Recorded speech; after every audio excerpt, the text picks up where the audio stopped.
طيب بسم الله الرحمن الرحيم الحمد لله رب العالمين والصلاة والسلام على نبينا محمد وعلى آله وصحبه وسلم سبحانك لا علم لنا إلا ما علمتنا إنك أنت العليم الحكيم تب علينا إنك التواب الرحيم.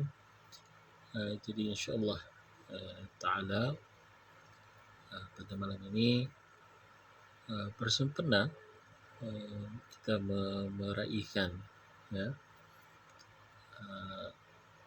Hari Kemerdekaan Turkistan Timur, insyaAllah Ta'ala. Dan saya kira sangat baiklah untuk kita manfaatkan peristiwa ini untuk kita sama-sama mengulang kaji. Bahkan mungkin ramai daripada sahabat-sahabat yang kurang mengenali berkenaan tentang sejarah Turkistan Timur, kerana ia sejak sekian lama sudah diluputkan, bahkan dimansuhkan daripada pemikiran kita, daripada kefahaman kita berkenaan tentang sejarah dunia. Akan tetapi harus kita fikir dan juga harus kita fahami bahawa sejarah Turkistan Timur merupakan bahagian daripada sejarah umat Islam, dan untuk melupakan sejarah Turkistan Timur bererti kita melupakan sebahagian besar daripada sejarah umat Islam itu sendiri. Jadi tidak lengkap puzzle-nya tu. Kita bercerita tentang sejarah umat Islam, kenapa hanya bertumpu di barat. Tetapi juga kita umat Islam ni mendunia, di seluruh benua itu ada umat Islamnya. Dan khusus berkenaan tentang Turkistan Timur, saya kira masih ramai yang kurang mengetahui secara mendalam berkenaan tentang apa yang sudah berlaku, bahkan apa sejarahnya, bagaimana Turkistan Timur ini boleh terbentuk, bahkan sudah terbentuk sejak sekian lama. Akan tetapi kenapa maklumat berkenaan tentang Turkistan Timur ini very scarce, sangat minimum sampai kepada kita. Apakah puncanya? InsyaAllah nanti perlahan-lahan lah yang kita akan bahaskan melalui live ini. Ini pun kita selalu saja. Dan saya ingin mulakan dengan satu premis bahawa dunia Islam ini di sebelah timurnya kita tidak hanya terhad kepada Iraq ataupun Baghdad, bahkan menjangkau itu hingga ke Dagestan di Rusia, itu di bahagian utara, dan hinggalah ke kawasan China itu sendiri. Islam itu sampai, dan dakwah Islam itu juga sampai melalui jalan darat yang kita namakan ataupun yang sudah dikenali sebagai Silk Road ataupun Jalan Sutera. Islam juga tersebar melalui jalan perdagangan ini. Maka sebab itu kita lihat ramai sebenarnya umat Islam yang pertama mereka terlibat dalam ekonomi itu, dan yang menyebabkan mereka mendapat maklumat, bahkan mendapat cara untuk sampai dakwah kepada mereka. Jadi sejarah Turkistan ini, Turkistan sebagai satu kawasan merupakan satu kawasan yang terletak di sekarang ini, kalau kita tengok di Asia Tengah, ya, di Asia Tengah itu satu kawasan yang kita tidak boleh fahami dengan cara sekarang ini. Sekarang ini kawasannya ada immigration dan sebagainya itu. Pada zaman dahulu, kawasan Turkistan ini ialah apa yang kita fahami sebagai Tajikistan, Uzbekistan, Turkmenistan. Itu di sebelah barat Turkistan, dan sebelah timur Turkistan itu ialah apa yang difahami East Turkistan ataupun Turkistan Timur sekarang ini, yang sekarang berada di bawah jajahan Cina, jajahan rejim komunis Cina ini. Baru ini kita akan sentuh selepas inilah insyaAllah, dan secara khususnya di dalam rakaman ini. Jadi pembahagian itu asalnya tidak ada. Turkistan Barat, Turkistan Timur itu tidak ada. Semua itu merupakan kawasan Turkistan, dan secara etniknya mereka ia didiami oleh bangsa Uighur dan juga minoriti bangsa-bangsa lain seperti bangsa Kazakh, bangsa Uzbek dan seumpama itu. Di mana mereka ini kalau dilihat lebih kurang ya, hampirlah daripada segi bangsa, bahkan bahasanya juga mereka ini sangat-sangat mirip dengan Turki. Sangat mirip dengan Turki, bahkan asal usul Turki itu berasal daripada mereka ini yang berada di Asia Tengah. Dan mereka itu sudah memeluk Islam sejak awal lagi. Dikatakan bahawa pengasas kerajaan Saljuk, Kesultanan Saljuk, berasal daripada keturunan bangsa Uighur ini sendiri, Sultan Satuk Bughra Khan. Ya, kalau tidak silap saya, Sultan Satuk Bughra Khan, di mana beliau ini berbangsa Uighur, dan juga beliaulah yang mengasaskan kerajaan ataupun Kesultanan Saljuk itu, yang akhirnya berjaya menjadi pemerintah hakiki kepada kerajaan Abbasiyah pada zamannya, menggantikan kerajaan Buweh. Isi sejak daripada awal itu mereka sudah memeluk agama Islam. Maka sebab itu kita tidak heran di kawasan Kashgar, di kawasan yang kita dinamakan Xinjiang, nanti kita akan ceritakan macam mana nama Xinjiang itu boleh dapat. Kawasan Turkistan Timur itu, bahkan Turkistan secara umumnya, memiliki masjid yang bukan 100-200 tahun, 1000-1400 tahun, karena memang sejarahnya sudah daripada sekian lama mereka memeluk agama Islam. Bangsa Turki, bangsa Turkik yang ada di situ memang sudah lama memeluk agama Islam, hanya saja kerana pertukaran sistem pemerintahan dan penjajahan daripada Soviet dan juga rejim komunis Cina, akhirnya memorak-perandakan keadaan di Turkistan itu. Tapi umumnya mereka secara keturunannya memang beragama Islam, ya. Memang sudah ada komuniti Islam di situ. Mereka memiliki bahasa sendiri, sistem tulisan yang kalau ditengok tulisannya itu menggunakan huruf-huruf Arab, tetapi bacaannya bacaan bahasa mereka. Sama lah macam kita, ya, kita di dunia Melayu ada tulisan Jawi menggunakan huruf-huruf Arab, tetapi untuk menyampaikan bahasa Melayu. Di kawasan Turkistan ini juga, bahkan Uighur itu secara khususnya, mereka menggunakan huruf-huruf Arab ini dan sebagai huruf bagi bahasa Uighur itu. Okey, sudah kita bercerita sedikit sebanyak sejarahnya. Jadi kawasan Turkistan ini dia bukanlah kosong, ya. Tidak seperti mana yang diuar-uarkan atau mencuba untuk dipadamkan oleh setengah pihak yang tertentu.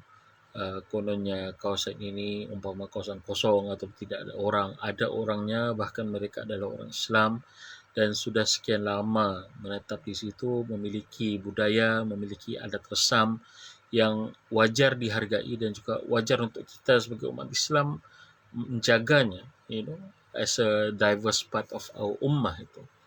Jadi mau dijadikan cerita, kita kembali kepada tajuk asal, sejarah moden.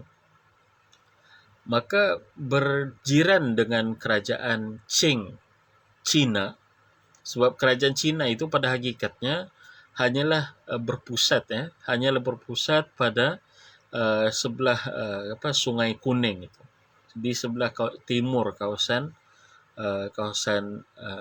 Cina. Sekarang inilah negara Cina. Jadi Mongolia bukan Cina pada asalnya. Mongolia bukan Cina, Tibet bukan Cina. Begitu juga Turkistan Timur ini bukan Cina. Akan tetapi secara perlahan-lahan bahkan mereka impose penjajahan budaya dengan memaksa orang-orang Cina ini untuk menetap di kawasan-kawasan di dalam tengah Mongolia, di tengah Turkistan Timur, di tengah Tibet, supaya orang yang berbangsa Han Cina ini menjadi lebih banyak di kawasan-kawasan ini, dan in a way eradicate, dia mahu memusnahkan bangsa asal di kawasan tersebut. Dan projek ini sebenarnya sudah agak lama, tetapi pada zaman sekarang ini dia dilakukan dengan lebih drastik dan juga lebih ganas. Dan bangsa Han Cina itu hanya berada di kawasan timur lah. Kalau kita tengok di kawasan sungai sungai Kuning gitu. Maka bangsa Mongolia dengan bangsanya, bangsa Turkistan Timur, orang-orang Islam yang ada di situ dengan bangsanya, dengan budayanya, mereka ada sistem kepimpinan yang tersendiri. Begitu juga ke Tibet, mereka sudah mengamalkan agama Buddha dan memiliki tradisi agama Buddha yang sangat unik di situ, ya. Akan tetapi hal ini tidak dihormati oleh pemerintah Qing pada zamannya lah, ya, sebagai dinasti yang terakhir. Maka apa yang pemerintah Qing buat khususnya terkait tentang Turkistan Timur ini, dia cuba untuk jajah, cuba untuk mansuhkan budaya dan juga tukar populasi bangsa Uighur itu dipindahkan ke kawasan Han supaya bangsa Uighur ini kira macam matilah begitu, dan digantikan bangsa Han pula masuk di kawasan Uighur. Jadi mau dijadikan cerita, ya, saya bawalah risetnya di sini. Pada tahun 1877 Masehi, Muhammad Yaqub Khan, seorang pemerintah daripada bangsa mereka ini telah wafat, dan sebelum kewafatannya dia telah mengasaskan sebuah negara yang dinamakan sebagai negara Bedawlat atau Bedaulat. Ejaan bahasa kalau dirumikan bahasanya itu Bedevlet. Bedaulat sebenarnya sebuah kerajaan khusus bagi bangsa Turkistan ini, yang menjadikan Kashgar sebagai pusat negaranya. Kashgar yang sekarang ini berada di dalam kawasan ataupun berada di bawah jajahan Cina itu dijadikan, bahkan pernah menjadi pusat negara Bedaulat ini, dan secara rasmi memiliki hubungan luar dengan kerajaan Turki Utsmaniyah. Hanya saja selepas kewafatan Yaqub Khan ini, ataupun kalau kita search Google itu dia tidak akan keluar Yaqub Khan. Yaqub Khan ni macam-macam orang Yaqub Beg. Beg ini macam dia punya, kalau kita ni macam prince ataupun macam dia punya gelaran orang-orang kenamaan dia lah, ya. Yaqub Beg, carilah di Google, akan jumpalah gambar beliau dan juga sejarahnya. Kerajaan yang diasaskan oleh Yaqub Beg ini diiktiraf oleh Utsmaniyah dan telah macam ada bai'ahnya dengan Utsmaniyah itu. Akan tetapi selepas kewafatan Yaqub Beg ini, kerajaan Cina Qing, dinasti Qing itu menjajah semula kawasan Turkistan ini, Turkistan Timur, Kashgar dan yang berada di sekelilingnya, dan memasukkannya di dalam kawasan Cina, ya, kawasan Cina. Dan pada tahun 1882 berlakulah suatu peristiwa perjanjian yang dinamakan Perjanjian Ili, ataupun Perjanjian Ili ini yang dikenali oleh bangsa Cina, kerajaan Cina pada ketika itu, tetapi namanya yang lebih terkenal ialah Perjanjian Saint Petersburg, kerana perjanjian ini ditandatangani di Rusia. Sebuah komplot antara kerajaan Rusia dan juga kerajaan Rusia pada zaman itu, Tsar Rusia pada ketika itu, dan juga dinasti Qing ini membahagikan kawasan Turkistan macam kita sebutkan tadi yang sebenarnya agak besar itu kepada dua. Dan ketika itulah Turkistan ini dibahagikan kepada dua bahagian, Turkistan Timur yang diambil oleh dinasti Qing Cina, dan Turkistan Barat yang diambil oleh kerajaan dan juga Empire Rusia, ya, yang sekarang inilah sudah merdeka. Apabila kerajaan Soviet sudah jatuh, mereka mendapat kemerdekaannya. Uzbekistan, Kazakhstan, Turkmenistan, Azerbaijan dan seumpama itu yang berada di kawasan di bawah jajahan Soviet sebelumnya. Sementara yang berada di jajahan Qing ini berterusan, meskipun kerajaan Qing jatuh diganti oleh Republik Cina, Republik Demokratik Cina, dia tetap saja berada di bawah jajahan Cina itu dan juga tidak dimerdekakan hingga ke sekarang ini. Jadi mereka sudah dipecahkan, ya, mereka sudah dipecahkan oleh bermula daripada zaman ketika itu, maka bermula daripada 1882 secara rasmi lah, ya, rasmi dikatakan nama Turkistan Timur itu diubah menjadi Xinjiang. Apa maksud Xinjiang? Xinjiang maksudnya tanah baharu. Berarti dorang sendiri tahu tanah itu bukan tanah dorang. Tanah itu tidak pernah menjadi dari bagian daripada Cina, tetapi dia baru dijajah oleh kerajaan Qing pada ketika itu. Dorang sendiri tahu itu tanah baru. Tanah yang dorang klaim sebagai baru, tapi tanah yang dijajah yang memang sudah ada orang, bukannya tanah kosong yang baru konon diteroka. No. Dia penjajahan in its very meaning lah. Ya. Penjajahan yang secara hakiki, pemansuhan etnik apa yang kita lihat pada hingga ke sekarang ini. Jadi pada selepas itu, ya, bila mana kawasan Turkistan Timur ini daripada hutannya, Kashgar, Urumqi, bandar-bandar besar ini semuanya dijajah oleh pemerintah Cina. Mereka tidak duduk diam, ya. Mereka bukannya duduk diam, patuh saja kepada kerajaan Qing, membayar macam ufti ataupun wang perlindungan lah, cukai dan sebagainya kepada kerajaan Qing. Itu tidak. Mereka cuba untuk melawan.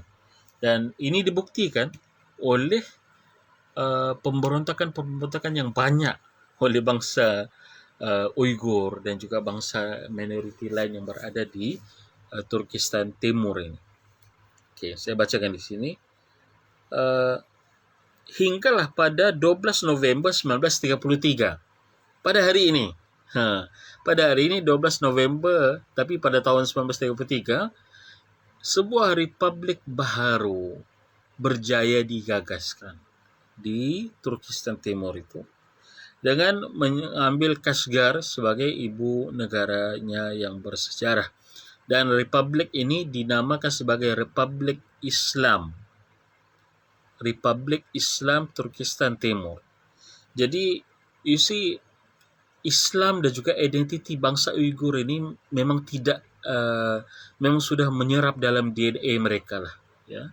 Mereka membangunkan negara itu atas dasar kefahaman mereka yang begitu mendalam tentang pentingnya sebuah negara dan pentingnya sebuah negara yang diasaskan untuk menjaga agama. You see? Maka pada 12 November 1933 mereka berjaya mengasaskan sebuah republik khusus, Republik Islam Turkistan Timur di Kashgar. Akan tetapi selepas pada tahun depannya 1934 Februari 1934, kerajaan Republik China pada ketika itu, dinasti Qing sudah jatuh, diganti oleh kerajaan Republik Demokratik China, yang diwakili oleh seorang penjenayah ini, nama dia Zheng Shichai, yang meninggal dunia, mati pada tahun 1970 dengan bantuan unit ketenteraan yang dikirim oleh Stalin ke kawasan Turkistan Timur ini, menjajah kawasan Turkistan Timur ini dan memasukkan dan meruntuhkan Republik Islam Turkistan Timur itu. You see, begitu jahatnya mereka ini. Tidak suka untuk melihat orang Islam kembali mendapatkan tanahnya. Mereka itu orang asal yang tinggal di situ. Mereka bukan bangsahan. Kalau tengok muka mereka bulat-bulat, dan muka mereka, you Google lah, bangsa Uyghur ini, mereka sangat lain daripada bangsahan. Ya, mukanya mirip bangsa Turki, ada kacukan sedikit dengan Mongol, ada kacukan sedikit dengan Eropah. Mukanya lain. Berarti bangsanya lain, apatah lagi bahasanya, apatah lagi agamanya, ya. Akan tetapi orang ini tidak suka, ya, China dan juga Rusia pada ketika itu tidak suka pembentukan republik rasmi bagi bangsa Uyghur dan juga Turkistan Timur ini. Okey. Maka Zheng Shichai ini, penjenayah ini, akhirnya telah melakukan genosid dan pembunuhan beramai-ramai terhadap rakyat Turkistan Timur, dan dengan fokus dia target pembunuhannya, dia target kepada para pengasas Republik Islam itu tadi, yang tidak silap saya Khoja Nias, ya, Khoja Nias dialah orang yang pertama mengasaskan dan juga menjadi pemimpin rasmi pemimpin rasmi Republik Islam Turkistan Timur itu. Di bila mana dia disebut sebagai Khoja. Khoja ini dalam bangsa Turki, kita pergilah ke Turki sekarang ini, bangsa Farsi dan semua itu, mereka menamakan Khoja ini macam ustaz lah, ya, dalam bahasa kita ustaz ataupun alim ataupun alamah ke apa kan, yang seumpama itu, gelaran agama. Berarti Republik Islam Turkistan Timur ini bukan dipimpin oleh orang biasa-biasa, dipimpin oleh ulama.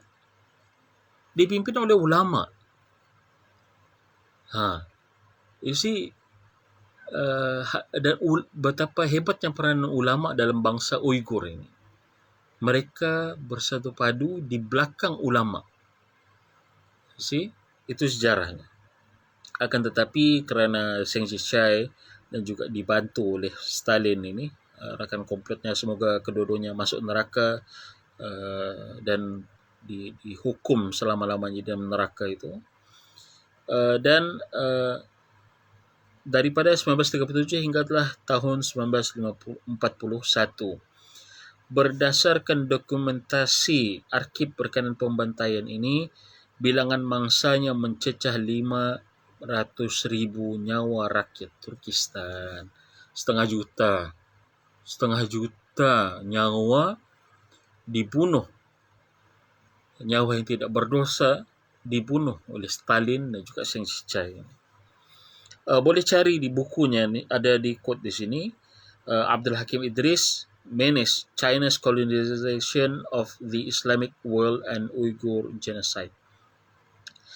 Kemudian selepas itu, pada tahun 1944, Republik Turkistan Timur diwujudkan. Selepas daripada macam kita katakanlah tadi, ya, diorang ini tidak diam. Bila mana dia jajah, diorang fight untuk mendapatkan kemerdekaan. Sebab kemerdekaan is everything. Selepas daripada agama, sebab dengan kemerdekaanlah agama itu boleh diamalkan, boleh dilaksanakan dengan sepenuhnya. Maka pada tahun 1944 mereka berjaya membentuk Republik Turkistan Timur. Ini yang kali kedua.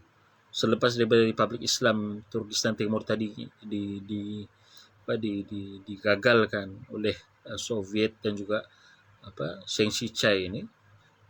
Begitu juga yang kedua ini pun digagalkan juga oleh campur tangan Soviet dan juga Cina, karena kedua-dua ini merupakan dua kuasa besar dalam Perang Dunia Kedua.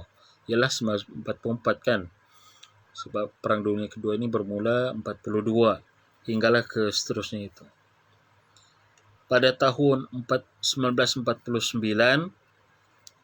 Tentera Merah PRC, People Republic of China itu mengganyang kawasan Turkistan Timur ini, menghancurkan Republik Turkistan Timur dan akhirnya menyerapnya semula sebagai salah satu jajahan Cina. You see, dia macam merdeka sekejap, dijajah lagi, merdeka sekejap, dijajah lagi. Dan inilah ya, pada tahun 1949 ini hinggalah ke sekarang ini dia tetaplah masih berada di bawah jajahan komunis Cina itu. Hasil daripada perjanjian sulit antara Soviet dan juga Cina, Parti Komunis Cina menjajah Turkistan pada 1949 dan dinamakan kononnya lah, atas kononnya belas ihsan dan seumpama itu, dinamakan sebagai wilayah otonomi Xinjiang pada tahun 1955, sedangkan pada hakikatnya tidak ada langsung otonomi diberikan kepada kawasan ini, ya, kawasan ini. Bahkan itulah yang menjadi sejarahnya, bagaimana mereka dijajah dan bagaimana mereka pemutihan ataupun kita boleh namakanlah ya sebagai genocide secara terang-terangan dibuat oleh bangsa Han dan juga PKC, ya, Parti Komunis Cina, terhadap rakyat Uyghur ini.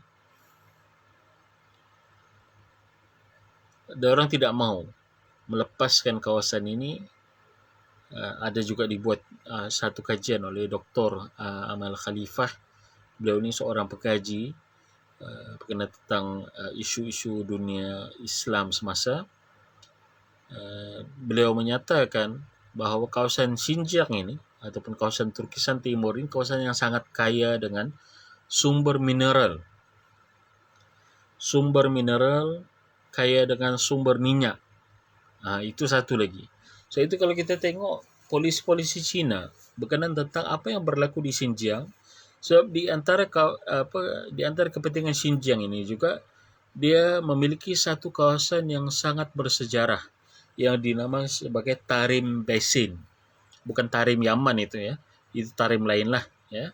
Ini Tarim Basin. Basin ini maksudnya satu kawasan yang berada di lembah. Mungkinlah kita boleh terjemahkan sebagai lembah ya. Lembah Tarim. Lembah Tarim yang berada di Cina, di Turkistan Timur itu, di mana kawasan ini mengandungi jutaan artifak yang menandakan bahawa bangsa Han atau Cina itu asing daripada bangsa Uyghur ini. Dan mereka memiliki teknologinya tersendiri, mereka memiliki bahasa budayanya tersendiri, dan juga begitu ada 2-3 kerajaan yang hidup di situ.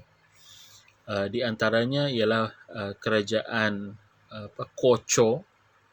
Begitu juga ini kerajaan dulu ya, sebelum wujudnya kerajaan yang Cina yang moden ini. Begitu juga kerajaan bangsa Uyghur. Mereka ini merupakan bangsa yang tersendiri dan memiliki budaya tersendiri sebelum mereka masuk Islam lagi. Mereka sudah hidup di kawasan itu, dan apabila Islam datang melalui jalur perdagangan, jalan sutera, Silk Road, mereka menerima Islam dan akhirnya seperti mana saya telah bahaskan pada awal perbincangan kita tadi, mereka inilah yang menguasaskan kerajaan ataupun Kesultanan Saljuk yang akhirnya berjaya menguasai khalifah atau khilafah di Baghdad. Okey. Jadi polisi Cina di Uyghur terhadap bangsa Uyghur dan juga terhadap kawasan Turkistan Timur ini tidak banyak berubah. Dia tetap saja daripada dulu hingga sekarang semuanya bermain di sekitar eksploitasi kawasan, katanya untuk membuat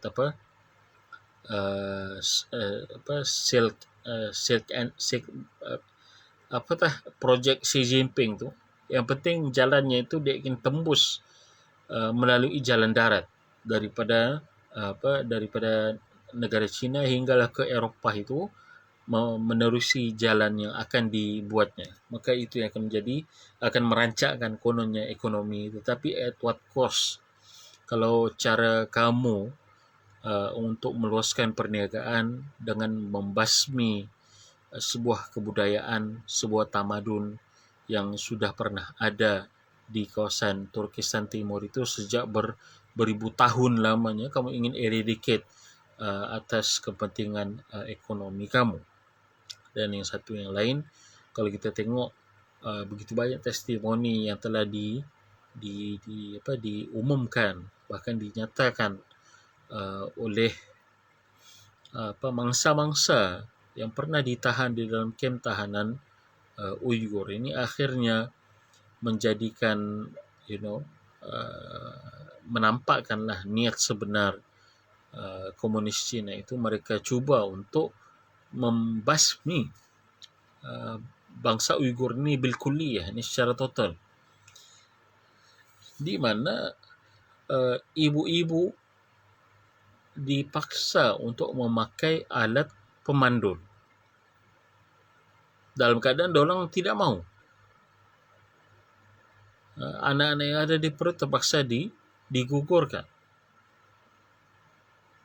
Begitu juga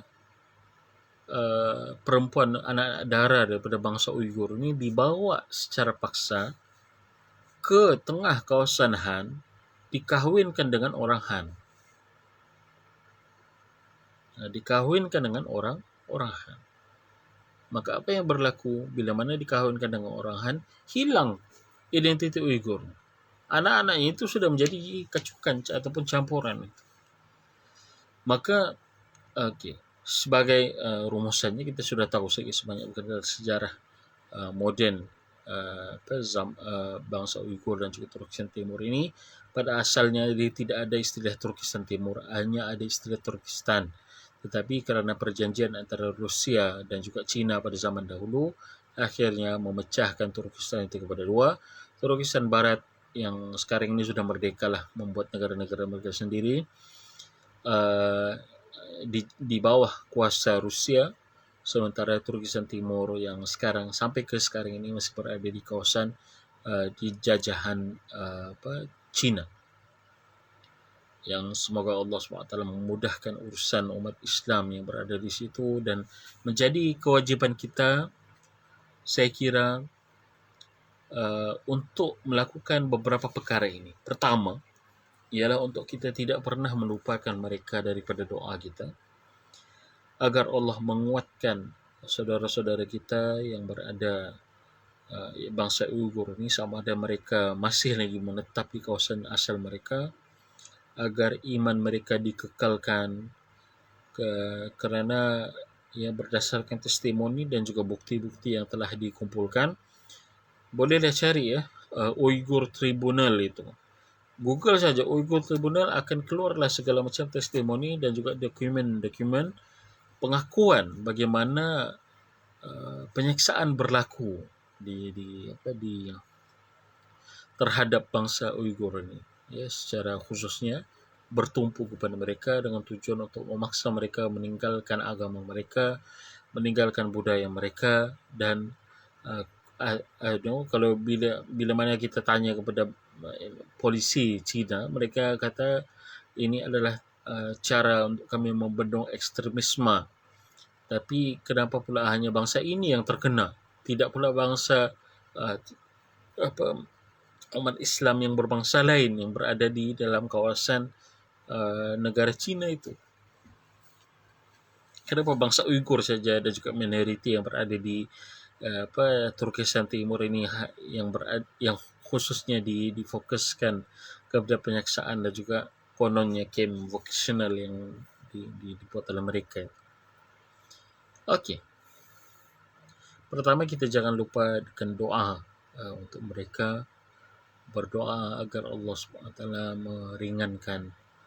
meringankan keseksaan mereka, mengampuni dan juga mengurniakan darjat syuhada kepada yang sudah meninggal dunia, yang berada di dalam tahanan itu, yang cuba untuk menjaga agamanya, cuba untuk menjaga akidahnya.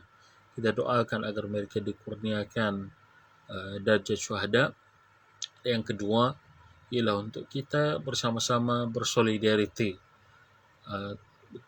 terhadap kesengsaraan rakyat Uyghur ini, bangsa Uyghur dan juga minoriti Muslim lain yang berada di Turkistan Timur ini. Samalah macam Palestin ni.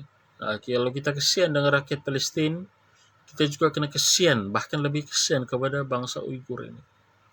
Kerana kalau kita tengok isu Palestin ni, alhamdulillah sampai ke sekarang ini masih boleh diperjuangkan kerana adanya solidariti.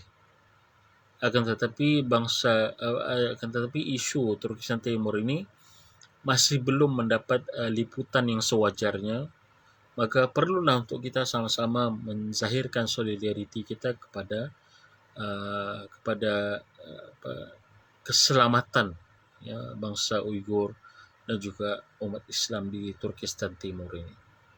Solidariti ini boleh dizahirkan dengan pelbagai cara. Kita boleh, kalau ada kita di Abim Press secara khususnya kita ada buat hingga ke sekarang ini ada dalam 5 e-buku khusus bercerita berkenaan tentang Uyghur dan juga Turkistan Timur. Jadi ini berada di bawah projek saya dan juga ada seorang sahabat. Projek kami untuk membentuk sebuah korpus Turkistan Timur yang akan menghimpunkan semua maklumat-maklumat penting yang boleh dirujuk berkenaan tentang Turkistan Timur yang asalnya ditulis oleh diaspora. Turkistan Timur yang berjaya menyelamatkan diri keluar daripada cengkaman Republik Komunis China itu. Bila mereka keluar, mereka tulis.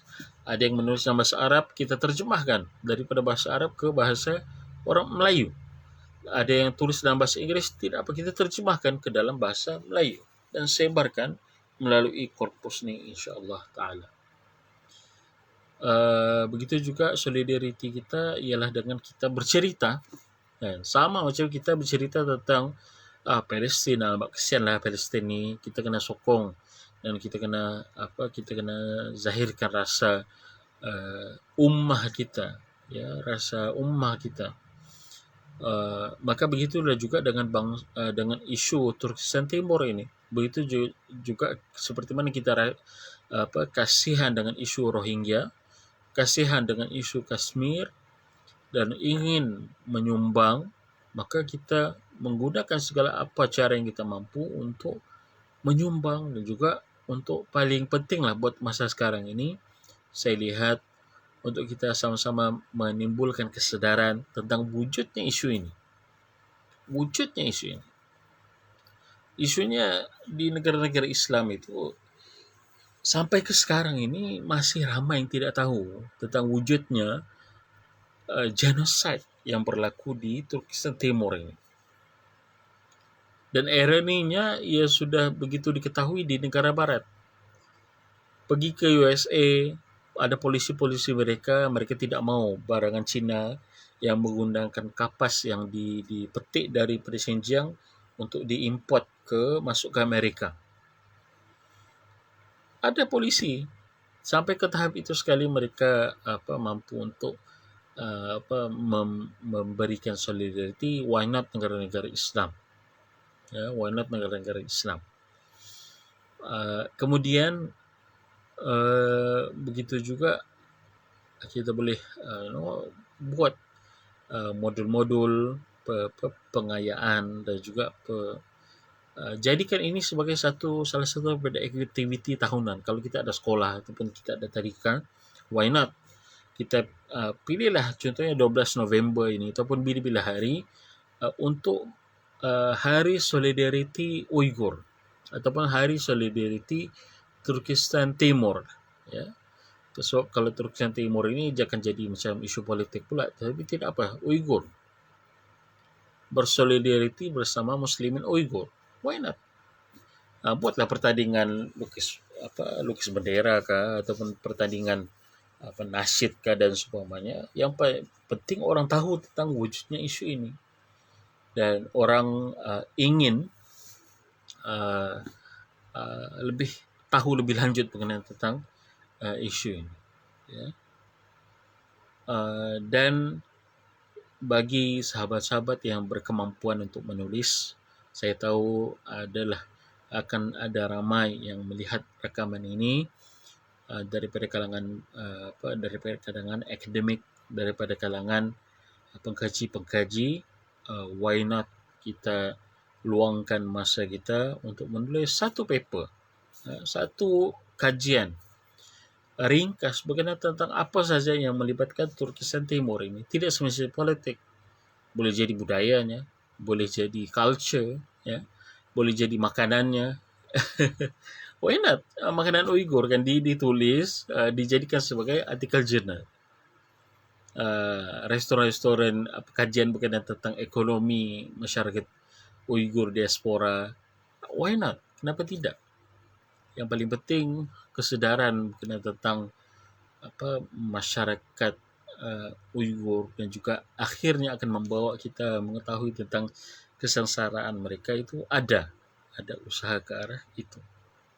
Dan saya kira orang-orang Malaysia ini orang-orang yang baik-baik belaka, masya-Allah tabarakallah.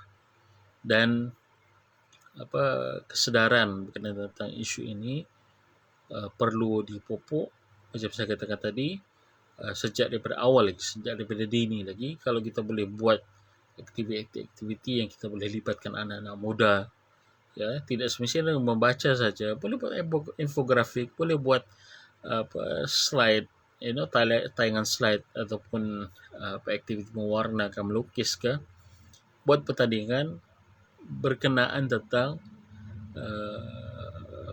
Muslimin Uyghur ini, why not? Yang paling penting kita timbulkan kesedaran bahawa wujudnya penindasan itu hingga ke sekarang ini, yang kalau kita tengoklah rakaman-rakaman video berkenaan mereka ini, boleh mengetuk pintu jiwa kita lah. Betapa kita di Malaysia amat beruntung kerana memiliki kemerdekaan dan juga ketenteraman hidup. Walaupun kita tidaklah semewah mana, tetapi paling tidak kita boleh, kita ada masa untuk diri kita sendiri, kita boleh membuat pilihan-pilihan yang akan menyenangkan kita. Tetapi kalau kita pergi ke, kalau kita tengoklah rakaman video mereka itu, mereka untuk mendapatkan kehidupan yang selesa, bahkan untuk mendapatkan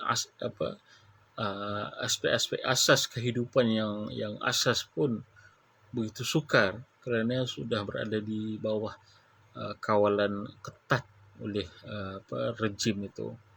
Apatah lagi baru-baru ini, sejak daripada awal lagi Xi Jinping sudah memperkenalkan polisi zero COVID yang akhirnya memudaratkan lagi masyarakat yang berada di margin ini. Mereka akhirnya diperangkap di rumah-rumah, ya. Ini suatu perkara yang begitu menyedihkan. Apabila masyarakat Uyghur yang duduk di rumah di kawasan Turkistan Timur itu duduk di rumah dan ada COVID, maka polisi zero COVID ini melarang mereka untuk keluar daripada rumah. Okey, you tidak mau bagi keluar daripada rumah, tapi bagilah bantuan. Tetapi tidak ada bantuan makanan pun untuk diberikan. Maka sampai ke tahap ya ada beberapa rakaman itu yang menunjukkan mereka terpaksa terjun keluar daripada jendela karena sudah begitu tidak tahan dengan kondisi kehidupan yang berada di dalam tahanan lah basically. Jadi atas sebab ini kita kena solidarity.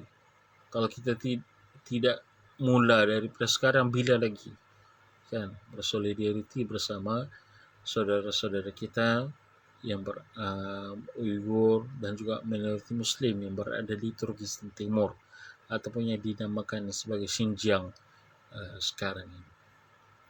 Wallahu alam.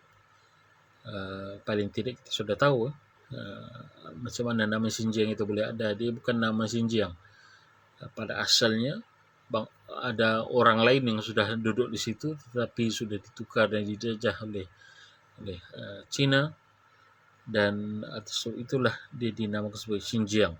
Tetapi itulah yang paling penting untuk kita bersolidariti, dan juga kalau boleh kita minimize penggunaan nama Xinjiang itu, because to fellow Uyghurians it's quite offensive to them.